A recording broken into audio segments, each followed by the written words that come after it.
Hallo meine lieben Freunde, hier ist wieder Michael Grant mit Klartext, heute wiederum mit einem provokanten Thema. Ihr kennt, meine Themen sind ja wirklich provokant. Und zwar, Hitler wollte die Armee auflösen. Mein Gott, wie kann der Grant, der Schwurbler, der Revisionist so etwas sagen? Naja, wer lesen kann, ist klar im Vorteil. Ich zitiere später aus Adolf Hitlers Regierungserklärung vom 17. Mai 1933, erschienen im Völkischen Beobachter Nummer 138 vom 18. Mai 1933. Also wie gesagt, wer lesen kann, ist klar im Vorteil. Die Länder rund um das Deutsche Reich waren hoch gerüstet. Deutschland war 1933 dermaßen schwach, dass sie eigentlich nur 2 Wochen gegen die Polen hätten Bestand haben können. Viele Staaten waren so hoch gerüstet, sogar mit Giftgas, und sie waren miteinander gegen Deutschland verbunden. Was würdet ihr machen an eurer Stelle?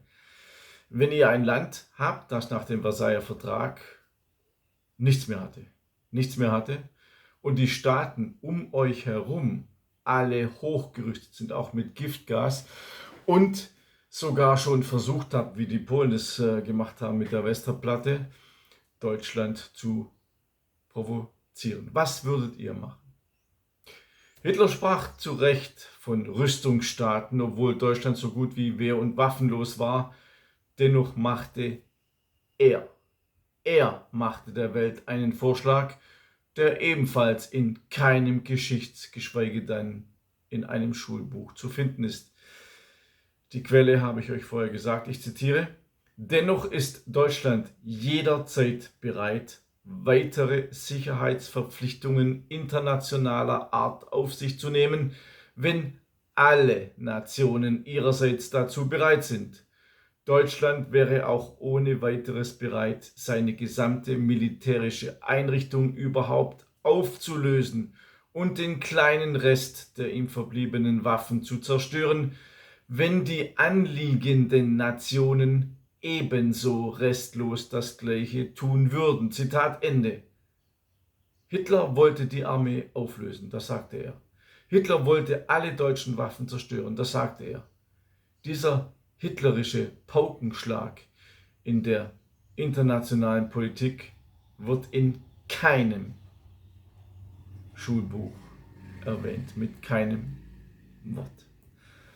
Beinahe genüsslich entlarvte Hitler die Aufrüstungspolitik der anderen europäischen Staaten. Ich zitiere wieder aus der Regierungserklärung. Wenn aber die anderen Staaten nicht gewillt sind, die im Friedensvertrag von Versailles auch sie verpflichtenden Abrüstungsbestimmungen durchzuführen, dann muss Deutschland zumindest auf die Forderung seiner Gleichberechtigung bestehen. Deutschland ist ferner ohne weiteres bereit, auf Angriffswaffen überhaupt Verzicht zu leisten, wenn innerhalb eines bestimmten Zeitraumes die gerüsteten Nationen ihrerseits diese Angriffswaffen vernichten und durch eine internationale Konvention ihre Anwendung verboten wird. Zitat Ende. Deutschland wollte auf alle Angriffswaffen verzichten. Deutschland wollte eine internationale Konvention zum Verbot von Angriffswaffen. Auch diese sensationellen Ankündigungen von Hitler werden politisch korrekt ignoriert. Ich habe schon ein Video draus gemacht. Im Versailler Vertrag stand nicht nur drin, dass Deutschland und die besiegten Staaten abrüsten mussten, es stand auch drin, dass alle anderen Staaten später, zu einem späteren Zeitpunkt, abrüsten mussten. Andere Staaten haben das absolut ignoriert. Auch das gehört zur Wahrheit dazu. Hitler bot den Aufrüstungsstaaten sogar noch mehr an. Ich zitiere wiederum aus der Regierungserklärung vom Mai. Deutschland würde sich auch jederzeit bereit erklären, im Falle der Schaffung einer allgemeinen internationalen Kontrolle der Rüstungen bei gleicher Bereitwilligkeit der anderen Staaten die betreffenden Verbände, also gemeint waren SA und SS, dieser Kontrolle mit zu unterstellen um ihren vollständigen, unmilitärischen Charakter eindeutig vor der ganzen Welt zu beweisen.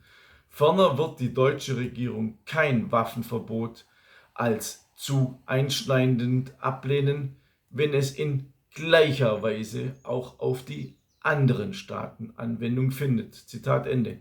Schließlich fasste Hitler alles in einem Satz zusammen, der genau dem entspricht, was heute nicht wahrgenommen wird, nicht wahrgenommen werden will, weil es nicht in das Schema passt. Ich zitiere: Diese Forderungen bedeuten nicht eine Aufrüstung, sondern ein Verlangen nach Abrüstung der anderen Staaten. Zitat Ende.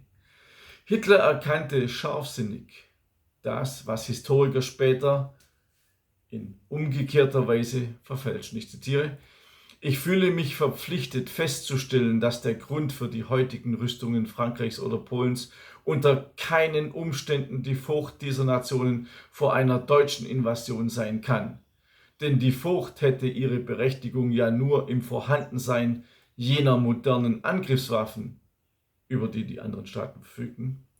Gerade diese modernen Angriffswaffen aber besitzt Deutschland überhaupt nicht. Weder schwere Artillerie, noch Tanks, noch Bombenflugzeuge, noch Giftgase. Zitat Ende.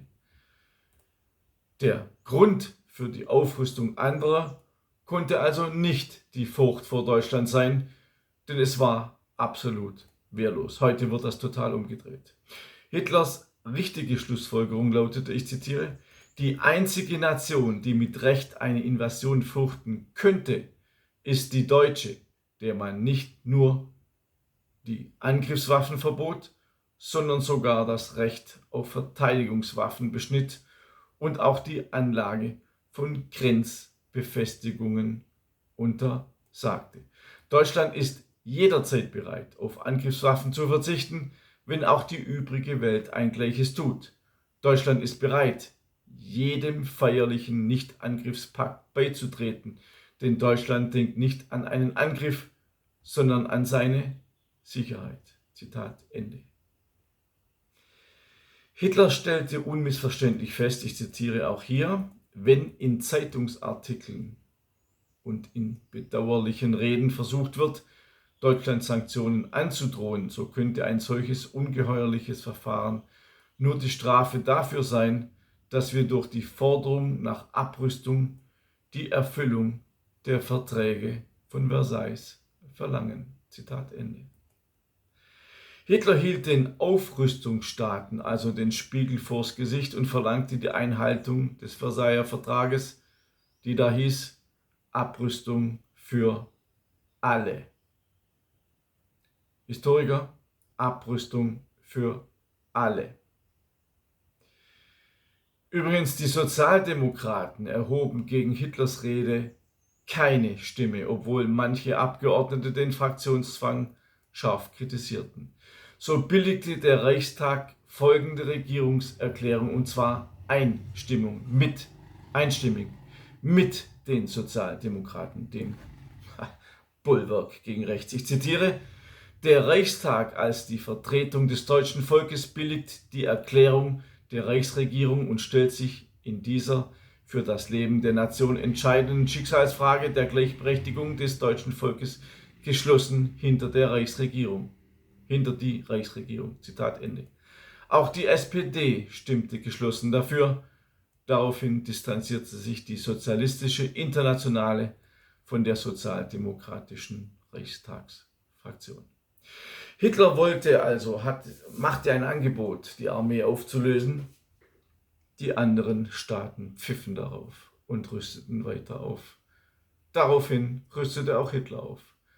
Das ist eine Umkehrung der Wahrheit, was wir heute in den Geschichtsbüchern erfahren. Wenn ihr mehr dieser Hintergründe erfahren wollt, und ihr müsst ja nur die Reichstagserklärung lesen, da steht ja alles drin.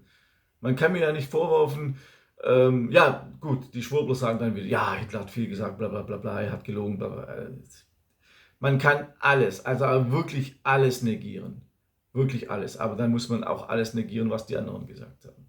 Also, Hitler rüstete auf, weil die anderen nicht abrüsteten. Das ist die Wahrheit. Ende, basta.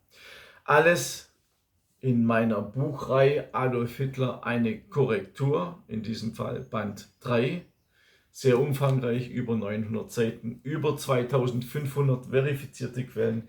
Ihr könnt sicherlich keine einzige Quelle widerlegen, widerlegt einfach die Reichstagserklärung, die Regierungserklärung von Hitler und so weiter und so fort. Alles andere lest ihr in meinen Büchern, jede einzelne Quelle ist angegeben.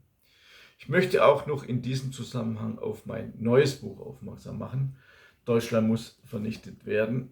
Völkermord, Vertreibung und Zersetzung des deutschen Volkes. Ja, Angela Merkel ist da drauf. Sie ist verantwortlich für die Zersetzung des deutschen Volkes. Über 100 Seiten beschreibe ich den Vorgang der Zersetzung des deutschen Volkes von 2015 bis heute. Auch Friedrich Merz ist in diesem Buch drin. Und alle Geschehnisse von 1914 bis nach dem Krieg. Konzentrationslager für Deutsche, Massenvergewaltigungen an deutschen Frauen durch Russen, Franzosen, Amerikaner, Luftbomben, Terror, Massaker, Nemmersdorf, alles ist in diesem Buch drin, alles ist ganz genau aufgeführt. Es ist ein Buch für unsere Toten, ein Andenken an unsere Toten, weil niemand denkt an unsere Toten. Für mich sind alle Menschen gleich, so sollte es für jeden Menschen sein, nicht für den Mainstream, nein, nein, nein, die Deutschen sind Opfer zweiter Klasse. Für mich sind alle Menschen gleich, das heißt, jeder Tote ist gleich schlimm. Ein Toter, ein Mensch, der von den Deutschen ermordet wurde, ist genauso schlimm wie ein Deutscher, der von den Alliierten ermordet wurde. Und dennoch finden unsere Toten kein Gehör. Man sagt im Gegenteil, ach, das, was ihr gesät habt, habt ihr geerntet. So werden unsere deutschen Tote ein zweites Mal geschändet. Mütter, Väter, kleine Kinder, junge Frauen vergewaltigt und bestialisch ermordet. All das lest ihr in meinem Buch, wenn ihr an diesem Andenken teilhaben wollt. Das Buch habe ich als Andenken an meinen Opa und meine Oma geschrieben, die auf der Flucht Schreckliches erlebt haben. Jeder hat in seiner Familie so eine Geschichte. Dann kauft dieses Buch. Folgt mir auch auf Telegram. Es ist wichtig, dass ich dort mehr Leute bekomme, weil irgendwann werde ich YouTube verlassen und meine Videos nur noch auf Telegram veröffentlichen, weil die Zensur auf YouTube ist mir wirklich zu groß. Ich darf ja fast gar nichts mehr sagen. Ihr könnt auch meinen kostenlosen Newsletter abonnieren. Alle Links zu allen Büchern, zu allem, was ich euch gesagt habe, sind unten angegeben. Ich wünsche euch alles Gute. Bis zum nächsten Mal. Euer Michael Grant.